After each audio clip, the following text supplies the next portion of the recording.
The Courageous Coaching Podcast is hosted by Sophia Antoine, a certified life coach supporting women in their efforts to improve their self-esteem.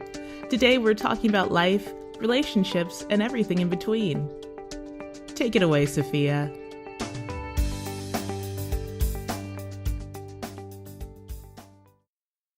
Thank you for joining me for another episode of the Courageous Coaching Podcast. I am and always will be Sophia Antoine. I'm your courageous coach, and I am here this afternoon with the wonderful, the stupendous, the all-knowing Essie Christensen Baines. She is the owner and lead financial counselor at CER Financial Services, and she is going to talk to us today about managing debt, credit repair, and how to live your best life after you get that credit on track. So Essie, welcome to the show. I am so glad that you were able to join me today.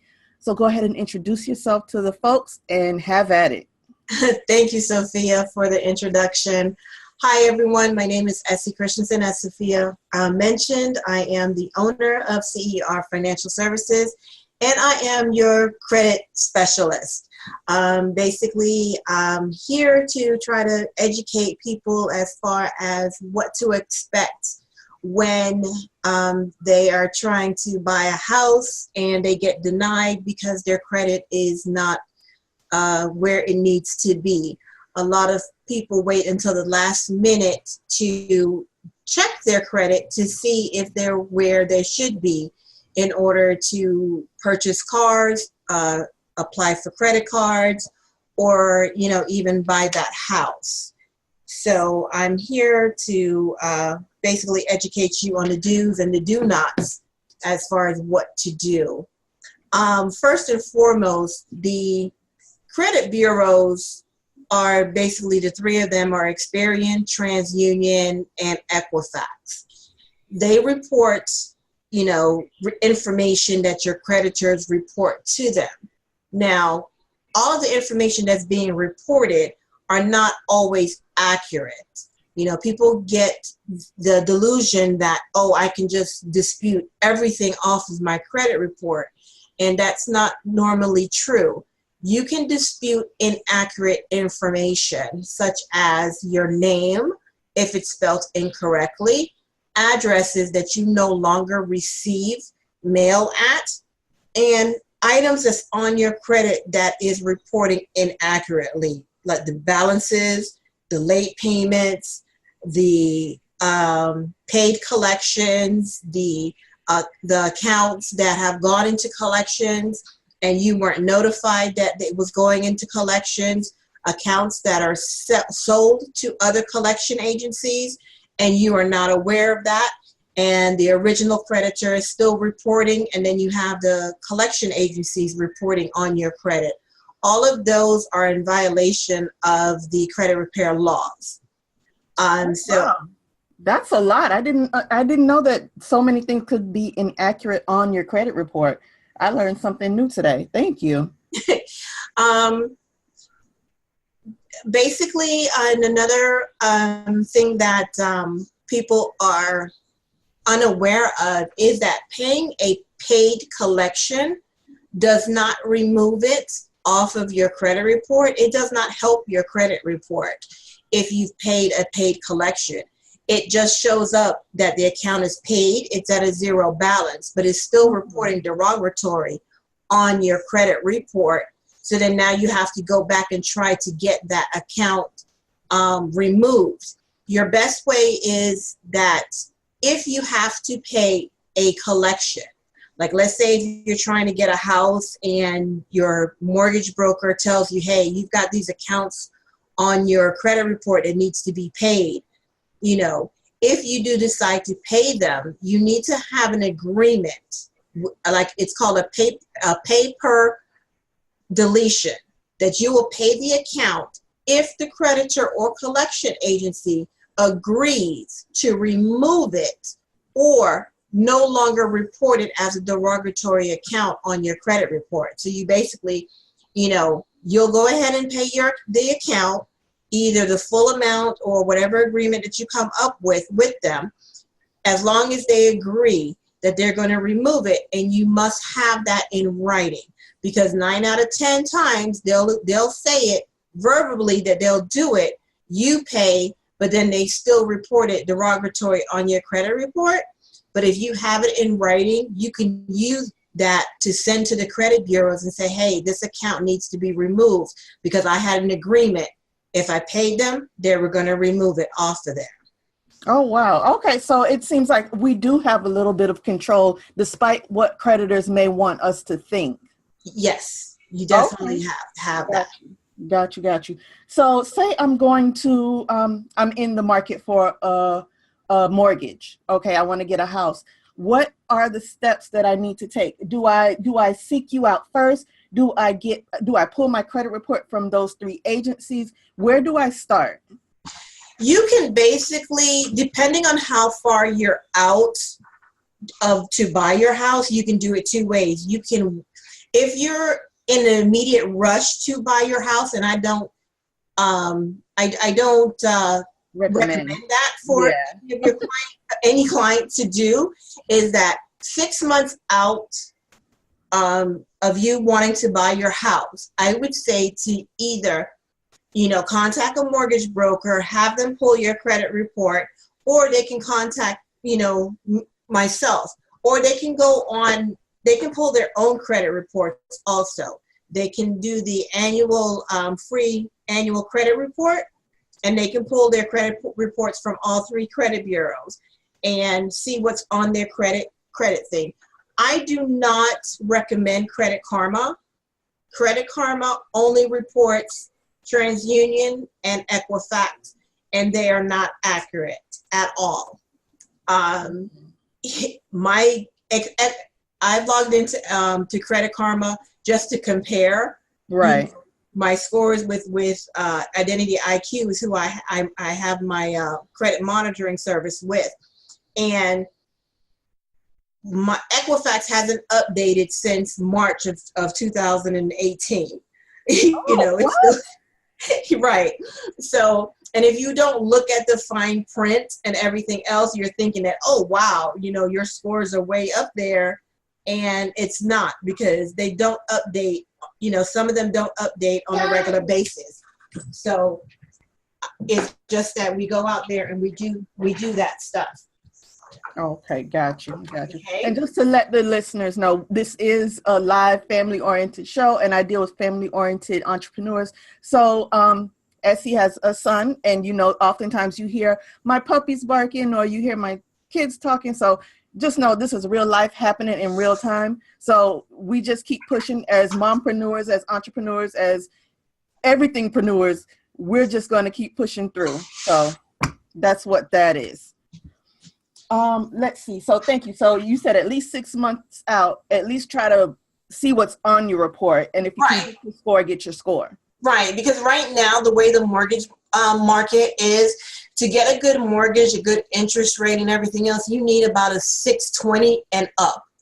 They look for, as far as any derogatory information, it's a ding against you. Student loans. One thing that's a big factor is student loans. A lot of people don't understand that you can consolidate your student loans. If you have one or more student loans, you need to consolidate them. And you can do that by going to studentloan.gov and going through them to get your things consolidated, or whoever you have your loans with, they can consolidate your loans also. Because if you have, let's say you have 5 different student loans, they're going to count those against your debt ratio. Oh, wow. So if you have 5 different loans and it shows that you're paying $100 each on those loans, they're going to take that percentage and count it against your debt ratio, compared to if you have 1 loan and showing that you pay $50 a month. Okay, so let me ask you this, because I know a lot of entrepreneurs and a lot of working moms, they go to school and they go for several years. They'll go for their graduate and then they'll go for their postgraduate, and some, even go for their doctorate. So they have these hundreds of thousands of dollars in loans. Does that still work for them? Yes. You still Okay. have them consolidated into one student loan. The difference is you have federal and you have private. You can't consolidate private loans, but you can definitely consolidate federal student loans. Once you consolidate your federal student loans, then you can see if you qualify for deferments or forbearance or a repayment type of plan or the loan forgiveness programs and everything else. But consolidate them into one loan instead of having multiple loans on your credit report that are showing that they're open. Look, I'm going to do that tonight. Because I fall into that. That was a selfish question right there. Oh, thank you. Okay, so we're 6 months out and we have our score and we see what we need to work on. Now, what's the next step after that? Basically, you can, and I'm never going to tell a person that you have to go through a credit repair specialist like myself.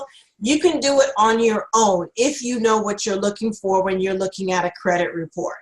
When you're looking at a credit report, you are looking at things that are inaccurate. So first you start off with your personal information, like I said.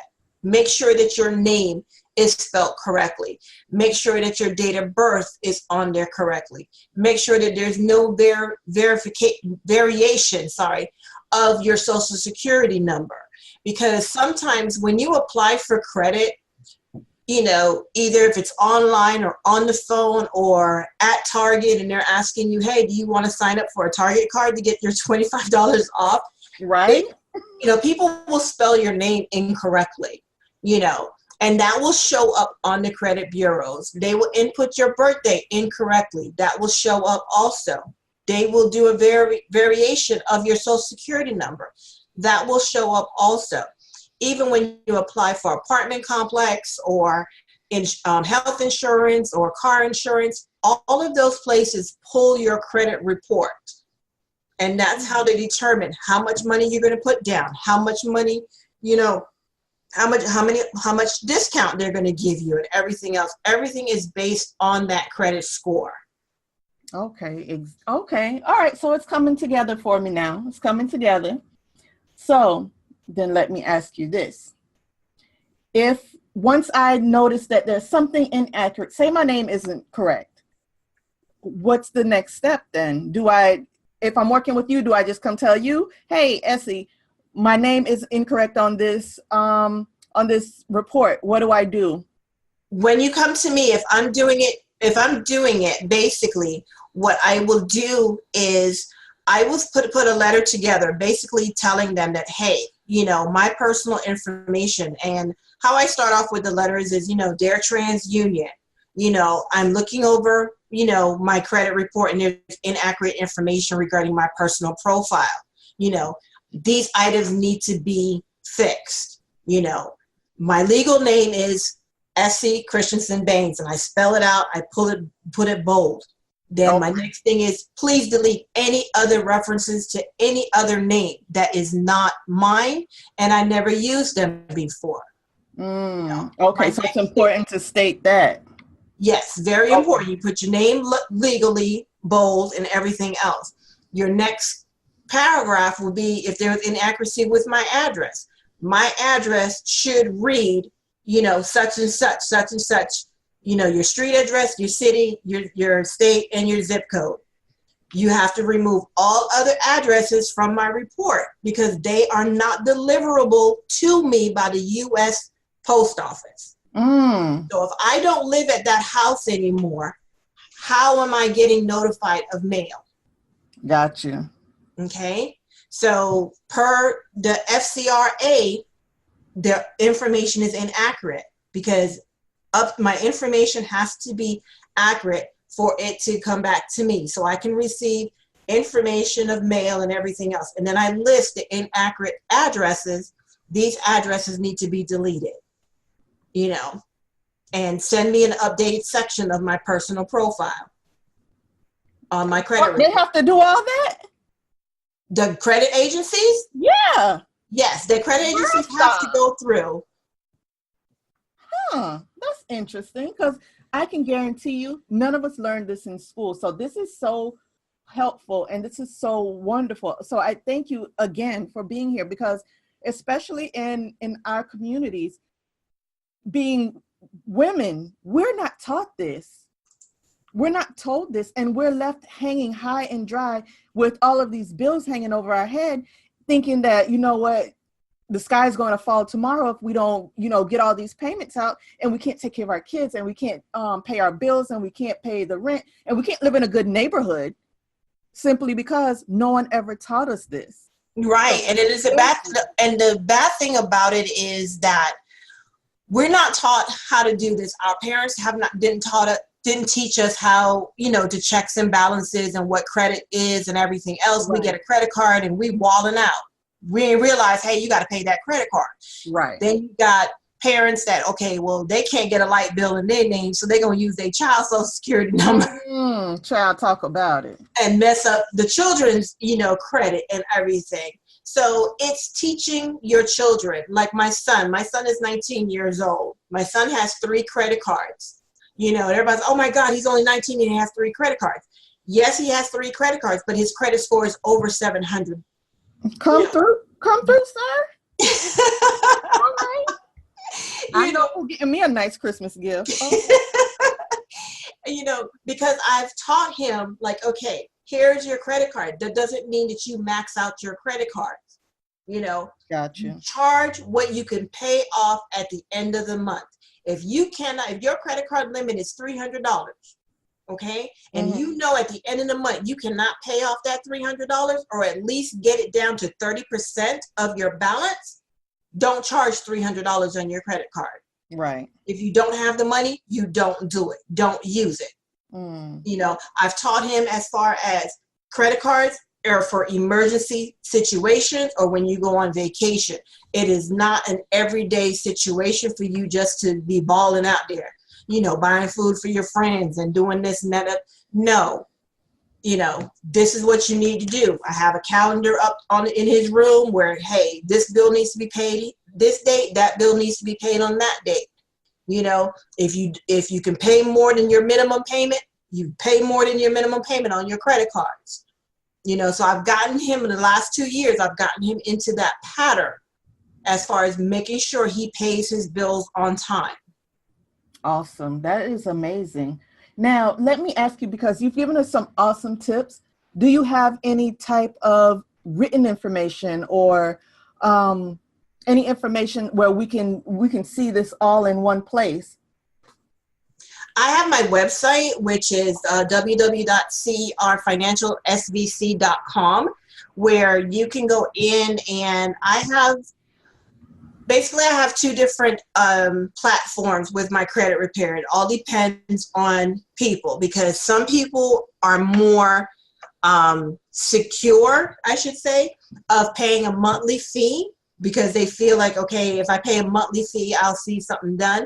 Some people are leery, like, okay, why am I going to pay you a monthly fee and stuff may not come off? So I have like a paper deletion to where you don't pay until the items come off of your credit report. So when your items come off your credit report, I charge $33 per item per credit bureau. So there's different things. You can go on my website. You can sign up for more information. I also have a do-it-yourself credit repair book that basically breaks down the steps, explains to you from A through Z what credit repair all entails. I also have some sample letters in my do-it-yourself credit repair book, and that's for $40. And basically it's just you going in, reading it, and doing it yourself. Like I said, it's not rocket science. You can do it yourself, but you have to know exactly what you're looking for, because it's not just saying this item is not mine, not mine, not mine, not mine, not mine. Right, because exactly. The items are yours. They're on there. We just need to make sure that they're reporting accurately. If it's not reporting accurately, the credit bureaus have to remove it. They have to remove it, and they have to, know what's going on. Okay, got you. Okay, that's good. So awesome. And when we go to your site, we can find that do-it-yourself book just for those who are interested? No, I don't have that on my site as of yet. As far as they can inbox me and I can mail it out to them. Okay, inbox you on Facebook? They can inbox me on Facebook, or they can contact me through my website. Okay. And tell me that they're interested in it, and I can mail it out to them. Awesome. Okay, great.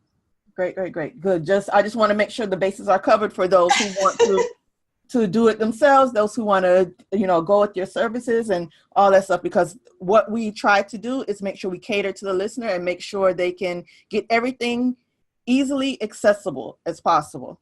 So that's what we do. And I want whoever's interested, because you are so knowledgeable and you're so passionate about making sure we have this information. And I want to thank you, because. And there's another thing that I wanted to bring up too, because a lot of people that I know, during tax time is the, car shopping time. They want to go to every car dealer around to buy a car.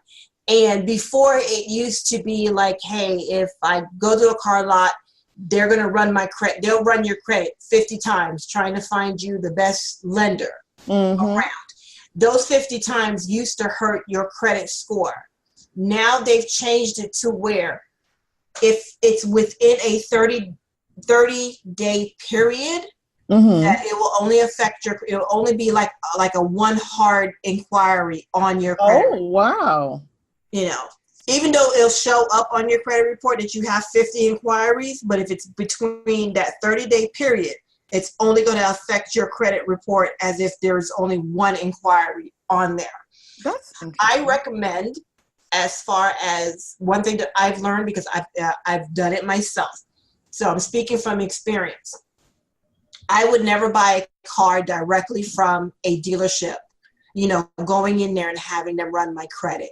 If I know my credit is a 600 on up, or maybe a 560 on up, you can go to CapitalOne.com, and get pre-qualified for a car through them. You can go through, if you're a member of a credit union, you can go through them and get pre-qualified for a car. So when you get pre-qualified, so let's say that you get pre-qualified for a car, you get a car that's $20,000. You get pre-approved for $20,000. Okay. Right. They'll give you a list of dealerships that they deal with. Let's say you're going to go to CarMax. When you go to CarMax, all you do is give them, hey, I was approved through Capital One. Here's my approval code. You buy a car that's less than $20,000. Okay. Let's say you find a car that's $15,000. That means you're going to walk out of that dealership with no money down. Are you serious? Yes. Man, I'm going to get me a new car tomorrow. Yes, come through with the new car. Okay. No money down, because of the fact is you went through your own finances, your own financial lender, okay? And you can go get whatever other, the gap insurance, whatever else, the warranties, anything that they throw at you. If you want it, you can go get it. Don't go over that 20,000 mark, because once you go over that 20,000 mark, then that's when they're going to say, oh, well, you got to come out with money out of your pocket. No, I want my tag. I want my insurance. I want everything on there to be below 20,000. So I don't have to give you a dime out of my pocket. I just need to sign the paperwork. You give me the keys and I drive off. Oh, okay. Well, listen, let me find out. Whew, let me go find out which new vehicle I want. I think I want to take that. No, because a lot of people don't know that they can do that. They was like, oh, I have to go through the dealership. No, you don't. If you do, and let's say that you don't get pre-qualified through Capital One or through your bank or through your credit union, and you have to go to a buy here, pay here, or however you want to call it, then I would say go ahead and do that, okay? Because that means that your credit is not where it needs to be. So I suggest get the car. The 6 months you're paying your car on time, utilize those 6 months to repair your credit. Right. So after 6 months, you can refinance that car for a lower interest rate. And that's lower interest rate means that you're going to have lower car payments. That sounds good to me, because that was my next question. I was like, okay, if you already have a car in which you're making payments and you're up to date, So you can refinance and get lower payments? Yes, you can refinance. Same thing, Capital One refinance auto loans. Your credit unions refinance auto loans. There's so many different companies that will refinance cars for you, but your payments you cannot be late on your payments. So for 6 months, if you can make your payments on time for 6 months, you can refinance your car. Awesome, awesome, awesome. That sounds like a great deal. See, and again, I am just in shock and awe because we aren't taught this. As a people, as a whole, we aren't taught this. And it just does our community a disservice by not being taught this, because they're so worried about standardized testing in school. They're so worried about, whether it's an A or an F or whatever. It's an F school because it's in a neighborhood where people can't hardly focus on anything but trying to live. Right, exactly. And, I'm not saying that everybody's credit has to be perfect and everything else, because no, it's not. But it's where you want to be, because everything is based off of your credit. When you move into a house to determine if you qualify for a house, even just to rent a house, they run your credit. And, if your credit is not above 500 or something like that, the nice house or the nice apartment that you see in a nice neighborhood, you can't get it. Or they're going to make you put first, last, and security or an extra security deposit. Right. Just to make sure that, hey, we've got some type of thing, because her credit report doesn't show that she pays her bills on time. And unfortunately, that's how society is. So everything is based on a score. Everything is based on what you can and cannot do. And I'm the type of person, you're not going to tell me what I can and cannot do. If I want that big house on that corner, I'm going to get that big house on the corner. How I'm going to do that? I'm going to utilize what I know. I'm going to utilize every avenue that I can in order to get that big house on the corner.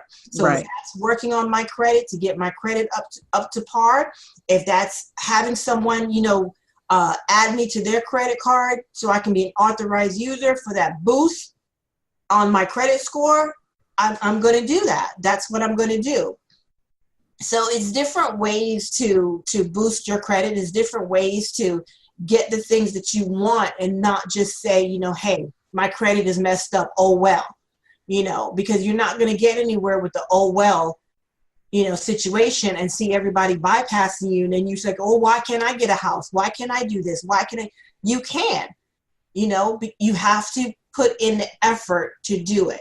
Credit repair does work, either through me or, like I said, you could do it yourself. It's not rocket science, but you have to put in that energy to do it and be committed for at least 6 months to repair what's on your credit. Okay, got you. Okay, let me backtrack, because you said go to CapitalOne.com if we're wanting to refinance, but how does that affect our score, as in, is it a hard inquiry?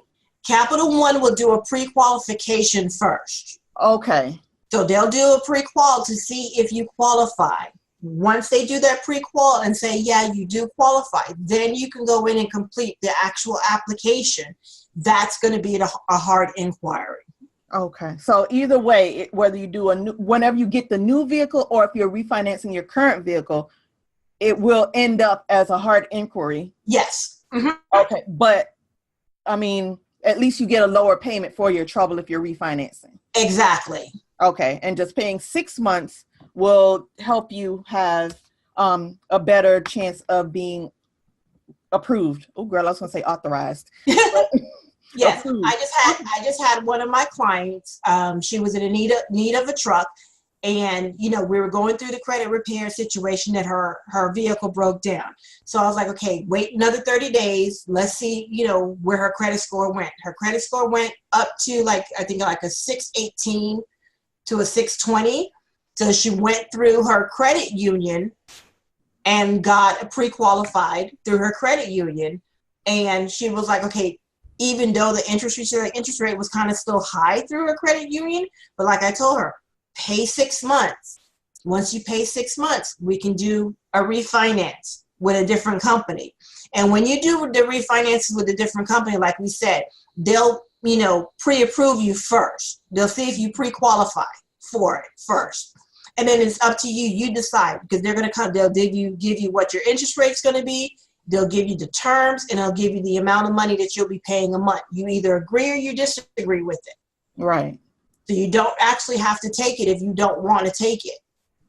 Okay. So that seems better, because like I said before, it seems like we're taught that we don't have any options in regards to this credit thing, and that's not true.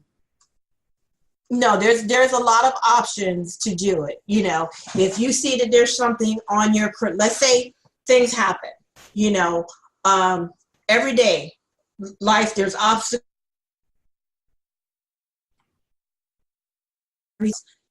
Before it goes to collections, you can call and talk to the people who work out a payment plan. A lot of people get frustrated and just throw their hands up and say, you know what, I'm behind, I can't deal with this. There's a lot of options. Before an item goes to collection, you can call the original creditors and see, okay, I know I owe Capital One money. I can't afford to pay you XYZ. Can we work out a payment plan? Capital One most likely would say yes.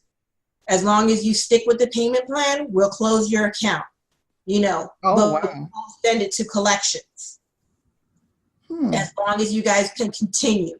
If an item does go to collections, you have the option. Once it's out of the original creditor's hands, you have the option. You can negotiate your payments. You can negotiate paying off the balance, pennies to $1. The same way they come and call you every single day. Hey, you owe AT&T. You owe AT&T a bill. You owe AT&T a bill, and everything else. Your bill is $1,000. Negotiate that bill down. But when you negotiate that bill down, make sure that you negotiate it for a pay per deletion. Okay. Well, that's quite interesting. So I, again, want to thank you. Give the people your website again, where they can reach you and how they can contact you, because I feel that you are a valuable resource, not only to our local community, but to women and women entrepreneurs as a whole, because this needs to get out. And you are so giving and forthcoming with the information. They would be fools just not to go with you.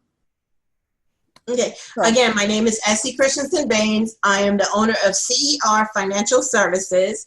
I am your credit repair specialist. My website is www.cerfinancialsvc.com.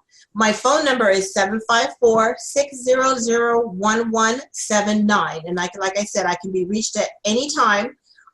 You can contact me via phone or through my website. Awesome. So thank you again, Essie, for being with us. You've been a gem. It's been an awesome interview. And I hope you'll come back anytime you have something new to share, or maybe you have a course going on, a class going on, because I want you to feel as though this is home for you, because you're family, and I just appreciate you so much. So thank you for being on the Courageous Coaching Podcast, and I hope to talk to you again soon. Thank you. It was a pleasure, and thank you for inviting me, Sophia. You have a wonderful day. Thank you. Thank you for tuning in to this episode of the Courageous Coaching Podcast. Feel free to call in with comments and questions anytime. The number is 786-749-TLAK. That's 786-749-8255. Call us and let us know what is on your mind. Until we meet again, be courageous.